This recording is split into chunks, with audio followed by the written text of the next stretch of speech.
Hi friends, இன்றைக்கி நம்ம பீனாஸ் கிச்சனில் பன்னீர் கார்ன் புலாவ் எப்படி செய்கிறதுன்னு பார்க்கலாம். அதுக்கு நான் கொஞ்சம் பன்னீரை டைஸ் பண்ணி வச்சுருக்கேன். கொஞ்சம் ஸ்வீட் கார்ன் அண்ட் கொஞ்சம் கேரட் ரெடியாக இருக்குது.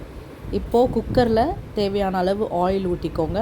அப்புறம் ஒரு டேபிள் ஸ்பூன் அளவு கீ சேர்த்துக்கோங்க.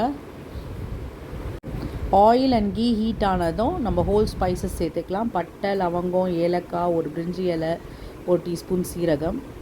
இதெல்லாம் நல்லா பொரிஞ்சதும் நம்ம வச்சுருக்க கார்ன், பன்னீர் அண்ட் கேரட்டை சேர்த்துடலாம்.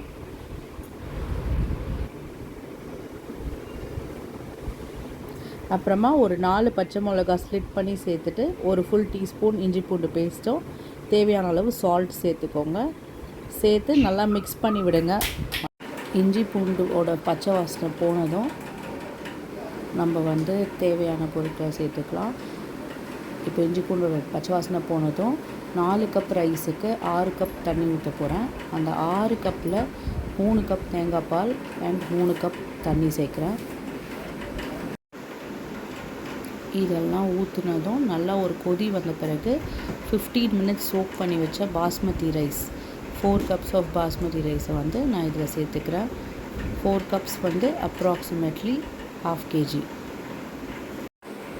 ரைஸ் சேர்த்ததும் உப்பு ஒரு வாட்டி செக் பண்ணிக்கோங்க. அப்புறமா குக்கரை மூடி ஸ்டீம் வந்ததும் வெயிட் போட்டு ஒரு 12 மினிட்ஸ்க்கு அப்புறம் நீங்கள் ஓப்பன் பண்ணி பார்த்தா பன்னீர் கார்ன் புலாவ் சூப்பராக ரெடியாக இருக்குது. செம்ம ஸ்மெல், அந்த தேங்காய் நெய்யோட ஃப்ளேவர் எல்லாம் வேறு லெவலில் இருக்குது. கண்டிப்பாக நீங்கள் ட்ரை பண்ணி பார்த்துட்டு உங்கள் ஃபீட்பேக்கை கொடுங்க. பீனாஸ் கிச்சனை லைக் பண்ணுங்கள், ஷேர் பண்ணுங்கள், சப்ஸ்கிரைப் பண்ணுங்கள். தேங்க்யூ.